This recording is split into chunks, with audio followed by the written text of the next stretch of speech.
नमस्कार, बहुत स्वागत है आपका अपना एमपी। आप देख रहे हैं, मैं हूं आपके साथ ऋतु ज्ञानवानी। सबसे पहले बात बड़ी खबर की। मध्य प्रदेश का आज 67वां स्थापना दिवस है और लाल परेड मैदान में शाम 7 बजे मुख्य समारोह महाकाल लोक थीम पर मंच को दिव्य भव्य रूप दिया गया है। शिव महिमा की नृत्य नाट्य प्रस्तुति होगी। 7 नवंबर तक प्रदेश भर में कार्यक्रम होंगे। मुख्य अतिथि के तौर पर राज्यपाल मंगू भाई पटेल और सीएम शिवराज शामिल होंगे।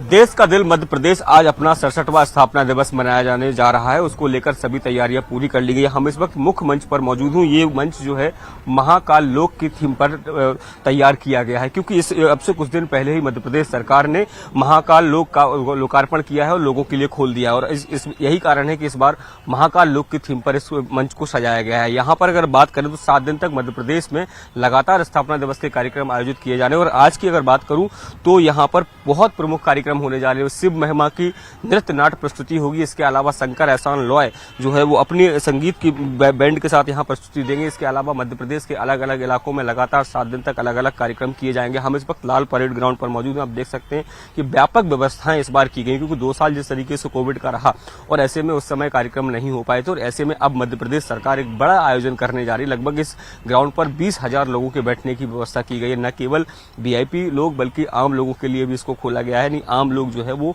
यहाँ पर आ सकते हैं। उनके पास के लिए कोई आवश्यकता नहीं होगी। तो तमाम जो व्यवस्थाएं हैं उनको अंतिम रूप दिया जा रहा है। अब से ठीक बात करें तो शाम को 7 बजे ये कार्यक्रम शुरू होगा। और न केवल आज भोपाल में बल्कि प्रदेश के अलग अलग इलाकों में भी इस तरह के कार्यक्रम आयोजित किए जा रहे हैं। और ये कार्यक्रम लगातार 7 दिन तक चलेंगे। इन 7 दिन चलने वाले कार्यक्रमों के माध्यम से मध्य प्रदेश ने 67 साल में कितना विकास किया, ये सबको लोगों को रूबरू कराया जाएगा। कैमरामैन अजय तंवर के साथ शैलेंद्र सिंह, न्यूज 18 भोपाल। भोपाल से बड़ी खबर है। एमपी के कर्मचारियों को आज बड़ा तोहफा मिल सकता है। स्थापना दिवस पर बड़ी घोषणा हो सकती है। कर्मचारियों को महंगाई भत्ता 4% बढ़ाने की घोषणा हो सकती है। सीएम शिवराज स्थापना दिवस पर आज ऐलान कर सकते हैं। फिलहाल कर्मचारियों को 34% की दर से महंगाई भत्ता मिल रहा है।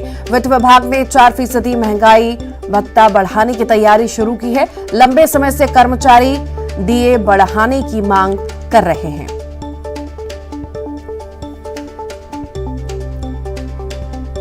और ज्यादा जानकारी के लिए शैलेंद्र भदौरिया हमारे साथ लाइव जुड़ गए हैं। शैलेंद्र, कर्मचारियों को बड़ा तोहफा मिल सकता है, उनका डीए बढ़ सकता है, लंबे वक्त से मांग इंतजार सभी हो रहा है, क्या लगता है, क्या उम्मीद है आज? देखिए, बिल्कुल ऋतु, मध्य प्रदेश के लिए आज बड़ा दिन है, क्योंकि मध्य प्रदेश अपना 67वां स्थापना दिवस मना रहा है। और जिस तरीके से लंबे समय से कर्मचारी जो है वो अपना डीए बढ़ाने की मांग कर रहे हैं, क्योंकि उनका कहना है कि जिस तरीके से महंगाई बढ़ी उस हिसाब से उनका डीए नहीं बढ़ा। और यही कारण है कि वो इस डीए को बढ़ोतरी की लगातार वो मांग कर रहे हैं। तो ऐसे में आज मध्य प्रदेश सरकार का मध्य प्रदेश का स्थापना दिवस है। और ऐसे में एक बड़ा आयोजन मध्य प्रदेश में होने जा रहा है, जिसमें पूरे प्रदेश भर के लोग जो है वो अलग अलग जगहों से शामिल हो सकते हैं। और ये चुनावी साल भी है। और ऐसे में ये उम्मीद है कि आज जब शाम को प्रोग्राम शुरू होगा तो उस समय जब मध्य प्रदेश के मुख्यमंत्री शिवराज सिंह चौहान 7.5 करोड़ मध्य प्रदेश वासियों को संबोधित करेंगे, तो उस दौरान जो हजारों कहें या लाखों की जो संख्या में जो कर्मचारी हैं या अधिकारी हैं उनका डीए बढ़ा सकते हैं। क्योंकि जिस तरीके से पिछले दिनों जिस तरीके से कर्मचारियों के द्वारा मांग की गई थी, उसके बाद कहीं ना कहीं मध्य प्रदेश के वित्त विभाग ने इस दिशा में काम करना भी शुरू कर दिया था। और ये कहा था कि आने वाले समय में निश्चित तौर पर सरकार इस दिशा में जरूर कर्मचारियों के हित में निर्णय लेगी। और चूंकि आज वो दिन भी है और मौका भी है और आने वाले साल में चुनाव भी है, और ऐसे में हो सकता है कि कर्मचारियों को बड़ा तोहफा मध्य प्रदेश सरकार आज शाम के कार्यक्रम के माध्यम से दे दे। जी ठीक, बहुत शुक्रिया शैलेंद्र जानकारी को साझा करने के लिए। राजस्थान के मानगढ़ धाम में पीएम मोदी के कार्यक्रम में सीएम शिवराज ने शिरकत की और इस कार्यक्रम में संबोधित करते हुए सीएम शिवराज ने कई बड़ी बातें कही। उन्होंने कहा कि आजादी हमें चांदी की प्लेट में परोसी हुई नहीं मिली, इसके लिए बड़ी लड़ाई लड़नी पड़ी, जिसमें आदिवासियों का भी बड़ा योगदान था, लेकिन हमसे सही इतिहास छुपाया गया। साथ ही सीएम ने पीएम मोदी की तारीफ की और मानगढ़ की धरती को भी नमन किया। हमारे देश को आजादी अंग्रेजों ने चांदी की तस्तरी में रख के भेंट नहीं की। हजारों क्रांतिकारी हंसते हंसते फांसी के फंदों पे चढ़े थे। कई ने अपनी जिंदगी अंडमान और निकोबार के जेलों में गुजार दी थी और कई ऐसे थे जिन्होंने अपने खून की बूंद से मानगढ़ और भारत भूमि को पवित्र किया था, रंगा था, तब जाके ये देश स्वतंत्र हुआ था, आजाद हुआ था। लेकिन आजादी के बाद आजादी की लड़ाई का सही इतिहास सचमुच में नहीं पढ़ाया गया और कई शहीद ऐसे थे जिनका बलिदान सामने नहीं आ पाया। सचमुच में बलिदान की भूमि है। मैं प्रणाम इसलिए करना चाहता हूं आदरणीय नरेंद्र मोदी जी को कि आजादी के वो क्रांतिकारी जिनका नाम सामने नहीं आ पाया, उनके बलिदान स्थल पर अगर स्मारक बनाने का फैसला किया तो हमारे प्रिय प्रधानमंत्री श्रीमान नरेंद्र मोदी जी ने किया। इस पवित्र धरती को मैं मध्य प्रदेश की 8.5 करोड़ जनता की ओर से प्रणाम करता हूं। कल से ही मध्य प्रदेश से आने का यहाँ तांता लगा हुआ था।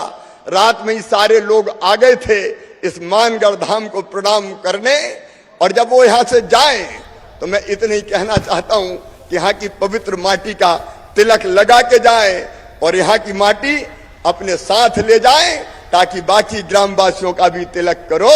इस माटी से तिलक करो, ये धरती है बलिदान। प्रदेश की शिवराज सरकार ने 1 साल में 1 लाख लोगों को रोजगार देने का ऐलान किया है। प्रदेश सरकार अब बेरोजगारों को रोजगार से जोड़ने के लिए माली प्रशिक्षण देने की तैयारी है। उद्यानिकी विभाग में काम करने के लिए माली की कमी है। सरकार की कोशिशें हैं कि माली प्रशिक्षण के जरिए बेरोजगारों को रोजगार के अवसर मुहैया कराए जाएं। राज्य सरकार ने इसके लिए विज्ञापन जारी किया है। उद्यानिकी विभाग की तरफ से जारी विज्ञापन में 2500 युवाओं को माली प्रशिक्षण के लिए चयन करने का विज्ञापन है। इसके जरिए 200 घंटे 25 दिन में ट्रेनिंग दी जाएगी और ट्रेनिंग लेने वालों को प्रमाण पत्र दिया जाएगा।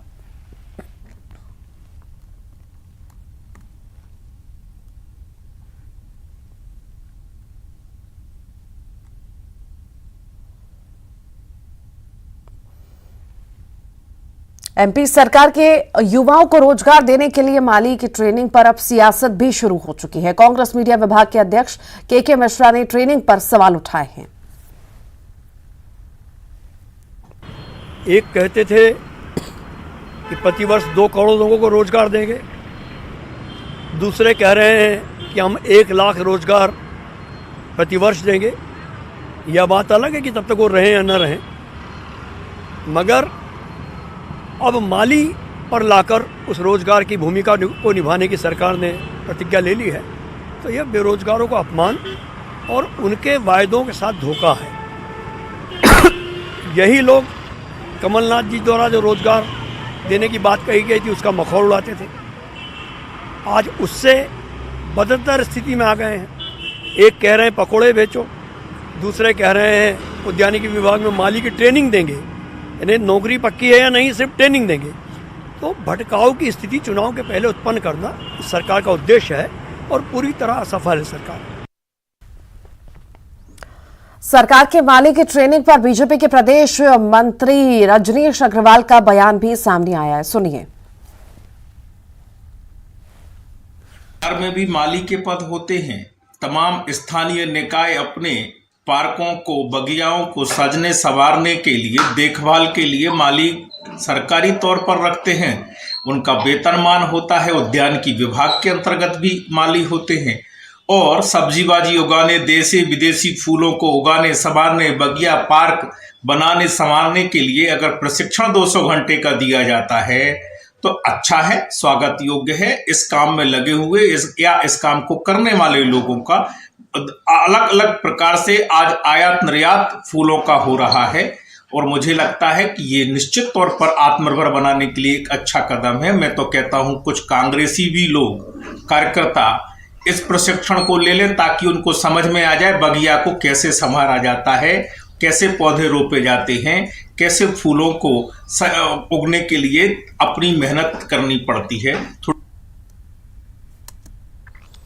और ज्यादा जानकारी के लिए अनुराग श्रीवास्तव हमारे साथ जुड़ गए। अनुराग, माली की ट्रेनिंग पर सियासत हो रही है, कांग्रेस कह रही है नौटंकी है, तो वहीं बीजेपी स्वागत कर रही है। बीजेपी के लोग जो है स्वागत कर रहे हैं इस फैसले का। किस तरह से देखिए, क्या वाकई प्रशिक्षण मिलेगा, बेरोजगारी कम होगी, जो बात माली की नौकरी पर हो रही है? बिल्कुल रितु, देखिए यदि हम बात करें तो सरकार अब शॉर्ट टर्म कोर्स के जरिए, शॉर्ट टर्म ट्रेनिंग प्रोग्राम के जरिए माली तैयार करने की कोशिश में है। और जो विज्ञापन जारी किया गया उसके मुताबिक 2500 युवाओं को माली की ट्रेनिंग दी जाएगी और ये बताया जाएगा कि किस तरीके से बागवानी की जाती है। सरकार का जो तर्क है कि प्रदेश में माली की कमी हो रही है, चाहे वो बागवानी का मामला हो या फिर साग सब्जी के उत्पादन का मामला हो, उसके लिए जरूरी है कि यदि जो है युवाओं को हुनर सिखाया जाए तो बेहतर तरीके से काम हो सकता है और इसके जरिए रोजगार के अवसर भी मिल सकते हैं। लेकिन अब इसी विज्ञापन को लेकर राजनीति तेज हो गई है, क्योंकि कांग्रेस जो कभी कांग्रेस बैंडबाजों के जरिए लोगों को रोजगार देने की बात करती थी, मवेशियों को चराने की ट्रेनिंग देने के नाम पर जो है बात करती थी, अब वो कांग्रेस माली की ट्रेनिंग दिए जाने को लेकर सवाल खड़े कर रही है। कांग्रेस का कहना है कि क्या माली की ट्रेनिंग के जरिए लोगों को सरकारी नौकरी मिल पाएगी या वाकई में रोजगार मुहैया हो सकेगा, ये सिर्फ एक नौटंकी है। लेकिन बीजेपी इसको लेकर अपना तर्क दे रही है। कुल मिलाकर जब कमलनाथ सरकार थी तब बैंडबाजों की ट्रेनिंग देने को लेकर सियासत हुई थी और अब उद्यानिकी विभाग के युवाओं को माली की ट्रेनिंग दिए जाने को लेकर कांग्रेस सवाल खड़े कर रही है। मतलब साफ है कि आने वाले चुनाव में रोजगार एक बड़ा मुद्दा रहने वाला है और उसी के जरिए जो सरकार ने प्लान तैयार किया है उसको लेकर अब सियासत खड़ी होती हुई नजर आ रही है। ठीक, बहुत शुक्रिया अनुराग। भोपाल में गृह मंत्री नरोत्तम मिश्रा ने प्रेस कॉन्फ्रेंस की, कांग्रेस पर निशाना साधा। नरोत्तम मिश्रा ने कहा कि सरकार के कर्ज लेने पर कांग्रेस का सवाल उठाने का कोई अधिकार नहीं। कांग्रेस ने 15 महीने में 15,000 करोड़ का लोन लेकर आईफा अवार्ड कराया था। हम विकास के लिए कर्ज ले रहे हैं। तो वहीं दिग्विजय सिंह के पोस्टर पर फोटो न लगाने वाले बयान पर नरोत्तम मिश्रा ने कहा कि कमलनाथ ने उन्हें राष्ट्रीय अध्यक्ष नहीं बनने दिया, इससे उनकी पीड़ा सामने आ रही है। खंडवा की घटना पर बोलते हुए नरोत्तम मिश्रा ने कहा कि दुखद घटना है, बच्ची को इंदौर के अस्पताल में भर्ती कराया गया, आरोपी की गिरफ्तार करने की कोशिश की जा रही है। 15 महीने में जिनने 15,000 करोड़ का लोन लेकर आईफा अवार्ड पर जैकलीन और सलमान पर खर्च करने के प्रोग्राम बनाए हों, वो एक विकासशील से विकसित प्रदेश बनने के लिए लोन, इंफ्रास्ट्रक्चर के लिए लोन, किसान के लिए लोन, रोजगार के लिए लोन के ऊपर उंगली उठाने का उन्हें क्या अधिकार है? उन्हें क्या अधिकार है जिनने किसान से झूठ बोला 10 दिन में 2 लाख के कर्जे का? राहुल बाबा आ रहे हैं, उनसे ही बुलवा दें, उस पर कुछ उनसे ही बुलवाया था उन्होंने। दरअसल कमलनाथ जी ने राष्ट्रीय अध्यक्ष उन्हें नहीं बना, वो दूल्हा बने तैयार खड़े थे, ये घोड़े ही खोल ले गए थे। तो ये पीड़ा है, अब कहीं तो निकलेगी। और जब पीड़ा सामने आ रही है तो बड़े भाई का जो दावा करते थे कमलनाथ जी, अब ये पीड़ा इस समय दोनों भाइयों में दिग्विजय सिंह भुला नहीं पा रहे हैं, इसलिए ये पीड़ा उनकी इस पोस्टर के माध्यम से निकल रही है। 5 साल की बच्ची है, भिलाला समाज से थी, वो अपने परिवार में सो रही थी। राजकुमार राठिया जो वो भी भिलाला समाज के ही है, उन्होंने उसके साथ में दुष्कृत्य के बारे में जानकारी आई थी। बच्ची को उन्होंने जब सुबह परिवार के लोगों ने बताया गायब है, तो एक बड़ी पार्टी पुलिस की बना के उसको करीब 1 किलोमीटर दूर झाड़ियों में उसके गले पर भी निशान मिले हैं, गला दबाने की कोशिश की। बच्ची को तत्काल हॉस्पिटल में एडमिट कराया था। अभी बॉम्बे हॉस्पिटल इंदौर में उसको रिफर करके एडमिट कराया है, स्टेबल है, सुधार हो रहा है। मध्य प्रदेश के कई शहरों में आज सुबह सुबह भूकंप के झटके महसूस किए गए। हालांकि भूकंप का मुख्य केंद्र जबलपुर डिंडौरी जिले में बताया जा रहा है, लेकिन आसपास के जिलों डिंडौरी, मंडला, बालाघाट, सिवनी और उमरिया में भी हल्के झटके महसूस किए गए। भूकंप की तीव्रता रिक्टर स्केल पर 4.3 बताई जा रही है। आम लोगों ने भी भूकंप के झटके महसूस किए और दहशत से बहुत सारे लोग घरों से बाहर निकल आए। और ज्यादा जानकारी के लिए प्रतीक अवस्थी हमारे साथ जुड़ गए हैं। प्रतीक, भूकंप के झटके महसूस हुए हैं, क्या ज्यादा जानकारी? जी हाँ, देखिए बिल्कुल सुबह सुबह 8:43 पर 4.3 मैग्नीट्यूड तीव्रता का जो भूकंप है वो आया था। इसका मुख्य केंद्र जबलपुर से 35 किलोमीटर दूर और डिंडोरी जिले में लगता है, जहां जो गहराई नापी गई है वो तकरीबन 10 किलोमीटर अंदर बताई जा रही है। और बेशक करीब करीब 4 से 5 जिले थे, वहां इसका असर देखा गया। जबलपुर डिंडोरी में सबसे ज्यादा असर था, क्योंकि लगभग लोग अपने घरों से बाहर निकल आए। एक तस्वीर सामने आई जहां एक स्कूल के तमाम बच्चों को बाहर प्लेग्राउंड में ला दिया गया, जहां सबसे ज्यादा अधिक रांची क्षेत्र में संचालित था वो स्कूल, जहां पे तकरीबन 400 से 500 की संख्या में स्कूली बच्चे थे। तो दहशत का माहौल तो था। 4.3 की तीव्रता कम नहीं कही जा सकती। एक बड़ा एहसास करा कि भूकंप चला गया, और जिन लोगों ने अब तक शायद महसूस नहीं किया था कि आखिर भूकंप शब्द क्या होता है, उसे आज कई लोगों ने महसूस भी किया। तो डर का माहौल है। अभी भी चर्चा जो है भूकंप की इन तमाम जिलों पर जारी है। आफ्टर इफेक्ट्स भी होते हैं, इसको लेकर के भी चर्चा है कि क्या वो आएगा या नहीं। फिलहाल कोई नुकसान नहीं हुआ है, किसी प्रकार की हानि नहीं हुई है, तो ये अच्छी बात कही जा सकती है। ऋतु, ठीक, बहुत शुक्रिया प्रतीक। भोपाल से बड़ी खबर है, प्राथमिक शिक्षक भर्ती के लिए गाइडलाइन जारी की गई है। स्कूल शिक्षा विभाग 20 जिलों में अब भर्ती करेगा। 17 नवंबर से शुरू होगी काउंसलिंग, फरवरी तक नियुक्तियां हो जाएंगी। स्कूल शिक्षा विभाग और जनजातीय कार्य की संयुक्त ऑनलाइन होगी काउंसलिंग। 7,427 पदों पर भर्ती होगी। और बाल बाल बची है मुसाफिरों की जान। यात्री बस में भीषण आग लगी। हादसे के वक्त बस में 42 यात्री सवार थे। सभी यात्रियों को बस से निकाल लिया गया। पुणे के येरवडा की घटना ये आपको बता रहे हैं।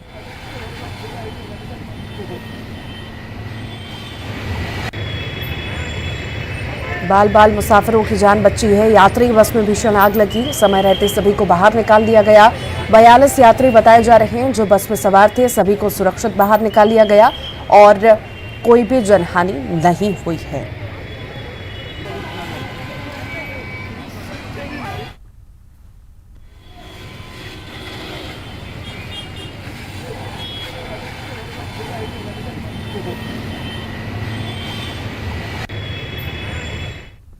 और इस वक्त छत्तीसगढ़ के राज्योत्सव की तस्वीरें आपको दिखाते हैं। मुख्यमंत्री भूपेश बघेल बोल रहे हैं, सुनिए। मोहम्मद अकबर जी, कवासी लकमा जी, अनिला भेड़िया जी, गुरुरुत कुमार जी, अमरजीत भगत जी, वरिष्ठ विधायक पूर्व मंत्री सत्यनारायण शर्मा जी, आदरणीय विकास उपाध्याय जी, अंबिका सिंहदेव जी, अनूप सिंह जी, साथ ही कुलदीप जुनेजा जी, सभी हमारे विधायकगण, निगम मंडल के सभी अध्यक्षगण और विदेशी मेहमान भी आए। मैं इस मंच के माध्यम से उनका भी स्वागत करता हूं।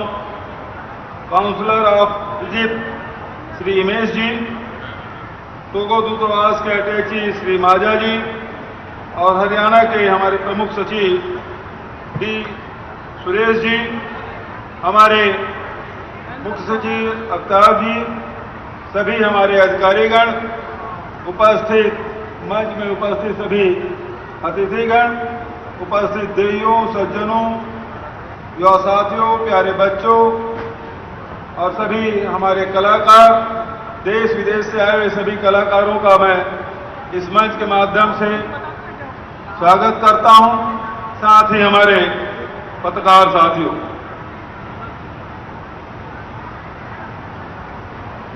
सभी प्रदेशवासियों को छत्तीसगढ़ राज्य के स्थापना दिवस के अवसर पर बधाई और शुभकामना देता हूं।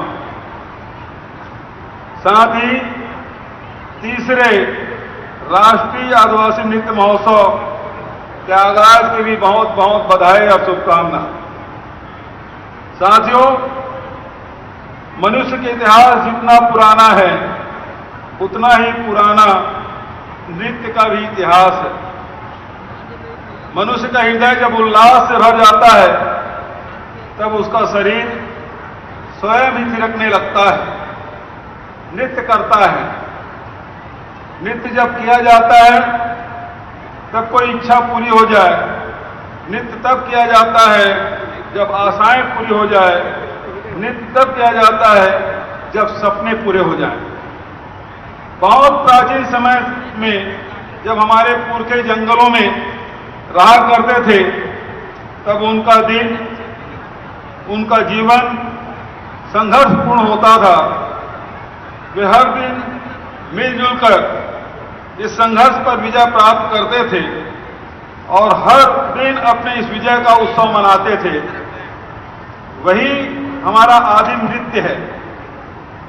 आदिम नृत्य की यह परंपरा एक पीढ़ी से दूसरी पीढ़ी तक पहुंचते हुए आज हम यहां पहुंचे हैं। इस बात पर बहुत आश्चर्य होता है कि दुनिया भर के आदिवासी नृत्य शैली, ताल, लय में बहुत समानताएं हैं। ऐसा इसलिए है क्योंकि पूरी दुनिया के आदिवासियों का हृदय एक ही है। उन हृदयों में भाव भी एक है। उनके सपने, उनकी आशाएं और उनकी इच्छाएं भी एक है। आदिवासियों के सपने, उनकी आशाएं, उनकी इच्छाएं बहुत ही छोटी छोटी है, लेकिन जीवन से सीधे जुड़ी हुई है।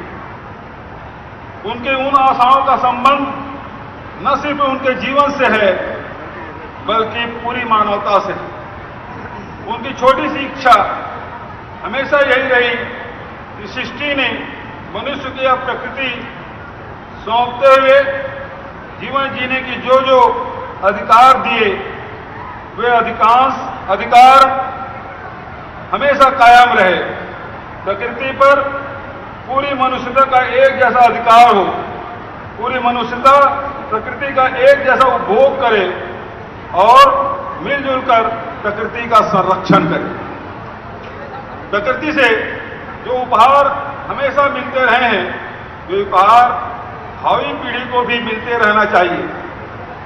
समय के बदलाव के साथ जीवन के तौर तरीके में भी बदलाव आया है। आज विकास की हमारी सोच दो भागों में विभाजित हो चुकी है। एक सोच वह है जिसमें हमारे आदिम मूल्य आज भी कायम है। दूसरी सोच वह है जो खुद को आधुनिक कहती है, लेकिन वही प्रकृति की दुश्मन बनी हुई है। विकास की गलत अवधारणा के कारण से आज प्रकृति ही खतरे में पड़ गई है। इसके साथ आदिवासियों के जल, जंगल, जमीन के अधिकारों पर भी खतरा बढ़ गया है। साथियों, इस राष्ट्रीय आदिवासी नृत्य महोत्सव के आयोजन का मुख्य उद्देश्य उन्हीं आदिम अधिकारों को बचाए रखने के लिए पूरी दुनिया को एकजुटता कायम करना है। पूरी दुनिया के आदिम संस्कृति मूल्यों को जब हम बचाए रखेंगे, तभी हमारी एकजुटता कायम रहेगी। विकास की वह हमारी आदिम सोच भी बची रहेगी, जो मनुष्यता को बचाए रखने के लिए आवश्यक है। छत्तीसगढ़ आदिवासियों और किसानों का प्रदेश, इसमें 44% भूभाग जंगल का है। 22 प्रकार के जनजाति यहां निवास करते हैं। सभी जनजातियों की अपनी परंपरा, अपनी संस्कृति, और उन संस्कृति में उन सारे संस्कृतियों को मिलाकर छत्तीसगढ़ की संस्कृति बनती है। छत्तीसगढ़ राज्य के आंदोलन में जिन मूल्यों को लेकर इसका निर्माण हुआ, उस दिशा में हम लोगों को काम करना है। हमारी सरकार लगातार उस दिशा में काम कर रही है। छत्तीसगढ़ के संस्कृति को बचाए रखने के लिए अनेक कार्यक्रम हम लोगों ने हाथ में लिया, जिसका उल्लेख हमारे पूर्व वक्ताओं ने किया है। आदरणीय साथियों, वहीं आर्थिक रूप से संपन्नता लाने के लिए साथ ही शिक्षा, रोजगार और स्वास्थ्य की दिशा में भी हम लोग लगातार काम कर रहे हैं। आज यह क्षण हमारे लिए आत्मगौरव का है, आत्मस्वाभिमान का है और आत्मस्वाभिमान के साथ जीवन जीने का है। राष्ट्रीय आदिवासी नृत्य महोत्सव की जब हम लोगों ने शुरुआत की, तब हमने यह सोचा था इस प्लेटफॉर्म के माध्यम से हम अपनी संस्कृति की खूबसूरती पूरे देश और दुनिया में फैलाएंगे। लेकिन पहला यह आयोजन इतना सफल रहा कि आज इसका फलक बहुत बड़ा हो गया है। छत्तीसगढ़ में राष्ट्रीय आदिवासी नृत्य महोत्सव का तीसरा आयोजन है। कहने को तो यह राष्ट्रीय आयोजन है, लेकिन इसमें पहले आयोजन में जहां 24 राज्य, अनेक हमारी यूनियन टेरिटरी और 6 देश भाग लिए थे, और अब उसके बाद कोरोना काल के बाद यह आंकड़ा 2021 में जब हम लोगों ने आयोजन किया था, ये आंकड़े बढ़े और 27 राज्य, 6 केंद्र शासित राज्य और 7 देशों की टीम ने भाग लिया था। पहले साल 6 देशों ने भाग लिया था, दूसरे वर्ष में, दूसरे आयोजन में 7 विदेशी टीमों ने भाग लिया था। पहले में जहां Belarus, Thailand, Uganda, Maldives, Sri Lanka और बांग्लादेश शामिल हुए थे, तो दूसरे वर्ष फिलिस्तीन, स्वाजीलैंड, उज्बेकिस्तान, माली, श्रीलंका, नाइजीरिया, युगांडा के कलाकार भाग लिए थे। अब ये और बढ़ गया है। इस वर्ष 28 राज्य, 8 केंद्र शासित प्रदेश, 9 देशों जिसमें Mozambique, Togo, Egypt, Mongolia, Indonesia, रूस, न्यूजीलैंड, सर्बिया और मालदीव के कलाकार इसमें शामिल हुए हैं। कुल मिला के देश और विदेश के 1500 कलाकार इस मंच में अपने कला का प्रदर्शन करेंगे। विदेशी आदिवासी कलाकारों में छत्तीसगढ़ में प्रस्तुति तथा छत्तीसगढ़ के आदिवासी कलाकारों को विदेश में प्रस्तुति का अवसर और मंच प्रदान करने के लिए राज्य सरकार और भारतीय संस्कृति संबंध परिषद, Indian council of culture relations, नई दिल्ली के बीच समझौता हुआ है। समझौता होने के लिए सहमति बनी है, जिसमें आदिवासी संस्कृति के प्रसार और विनिमय का दायरा बढ़ेगा। इस महोत्सव में प्रस्तुति के लिए आदिवासी नृत्य दलों का चयनित कर छत्तीसगढ़ भेजने में देश के विभिन्न क्षेत्रीय सांस्कृतिक केंद्रों, कल्चरल जोन ने महत्वपूर्ण भूमिका निभाई है। आज छत्तीसगढ़ राज्य का स्थापना दिवस है। छत्तीसगढ़िया लोगों के लिए आज बहुत बड़ा दिन है। यह उनका विजय दिवस है, क्योंकि आज ही के दिन हमारे पुरखों का संघर्ष सफल हुआ था। आज ही के दिन अपने सपनों को सच करने का असली ताकत मिली थी। जाहिर है कि हर 1 नवंबर को छत्तीसगढ़िया लोगों का दिल उत्साह से, उल्लास से भर जाता है, मन थिरक उठता है। राज्य स्थापना दिवस के साथ राष्ट्रीय आदिवासी नृत्य महोत्सव का यह स्वाभाविक संगम है। हम छत्तीसगढ़ के लोग भारत के सभी राज्यों, केंद्र शासित प्रदेशों और दुनिया भर के जनजाति कलाकारों को धन्यवाद देना चाहते हैं। वे हमारी खुशियों में शामिल होने के लिए यहाँ आए हैं। ये हमारे साथ यहाँ थिरक रहे हैं, नाच रहे हैं, अपनी संस्कृति की खूबसूरती के रंग से हमारी संस्कृति को और भी सुंदर बना रहे हैं। इस राष्ट्रीय आदिवासी नृत्य महोत्सव एक दूसरे विचारों और अनुभवों को साझा करने का बड़ा अवसर भी है। हम सब एक दूसरे से सीखेंगे, जानेंगे, समझेंगे और मिलजुल कर सोचेंगे कि दुनिया को किस तरह बेहतर बनाया जा सकता है, अपनी सुंदर धरती को किस तरह बचाए रखा जाए। यह आयोजन 3 दिनों तक चलेगा। आज शाम को राज्य अलंकरण समारोह है, उस दौरान भी मैं आप लोगों के बीच उपस्थित रहूंगा। 3 दिनों तक मैं आपके स्वागत अभिनंदन के लिए लगातार उपस्थित होता रहूंगा। आप लोगों से बहुत सारी बातें करनी है, आप लोगों से बहुत सारी बातें सुननी भी है। मैं इस बहुत ही उल्लास के साथ इस तीसरे राष्ट्रीय आदिवासी नृत्य महोत्सव का शुभारंभ की घोषणा करता हूं। आप सभी को इस तीसरे आयोजन की बहुत बहुत बधाई। छत्तीसगढ़ राज्य स्थापना की बहुत बहुत बधाई। सभी जनजाति कलाकारों का छत्तीसगढ़ में हृदय से स्वागत है। जय जोहार, जय हिंद, जय छत्तीसगढ़। बहुत बहुत धन्यवाद माननीय मुख्यमंत्री महोदय। आपने जिस तरह से आज राष्ट्रीय आदिवासी नृत्य महोत्सव के इस उल्लास और उमंग के अवसर पर अपना संबोधन दिया है, हम सभी के लिए ये संबोधन प्रेरक है और आने वाले दिनों में और भी बेहतर करने के लिए हम सभी को प्रेरित करता रहेगा। और इसी के साथ धन्यवाद ज्ञापन के लिए मैं आमंत्रित करती हूँ सचिव संस्कृति एवं पर्यटन छत्तीसगढ़ शासन श्री अनबलगंज जी को। राष्ट्रीय आदिवासी नृत्य महोत्सव एवं राज्योत्सव के इस उद्घाटन समारोह में पधारे सम्माननीय मुख्यमंत्री जी, इस समारोह में अध्यक्षता कर रहे थे सम्माननीय विधानसभा के अध्यक्ष महोदय। इस कार्यक्रम में पधारे सम्माननीय मंत्रिमंडल के सभी मंत्रीगण और यहाँ पर पधारे सभी संसदीय सचिवगण, सभी सांसदगण, सभी विधायकगण और सभी सम्माननीय निगम मंडल के अध्यक्ष उपाध्यक्ष सदस्यगण।